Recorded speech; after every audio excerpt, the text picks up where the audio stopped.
Krista dân nông người tên lô như lùng rơi lô Krista mất tìm nên như con rơi đi tê sắp lắm dùng tê sắp tay lô na lên lắm dùng lên tay lô lùng rơi lô Krista dân nông lô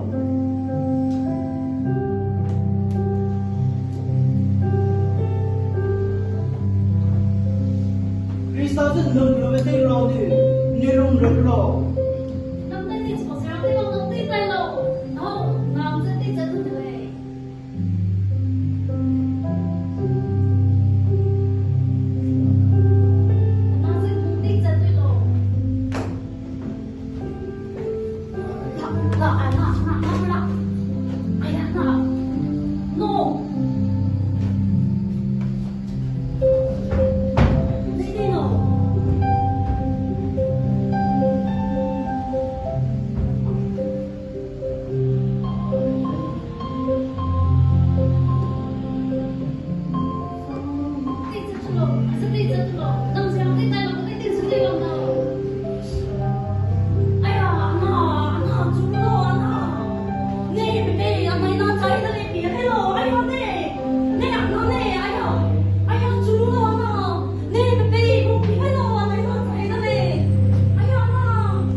Krista matin tong zedele lung relo ei saplandu ei saplo ihemle agote ginebidum achai sulo chide kilave ikbanga sumo banglaru se na beine agote klane de reche ihemle achai suginebidum agote ginebidum achai sulo nang jerang te tai lo nang subai te chatun dele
It's a real story.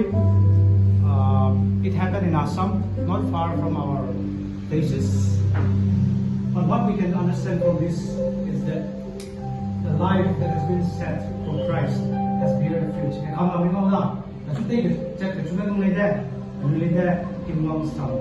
See that in the night. I see the people too. Missionaries that way, pastors that way. Now, amen.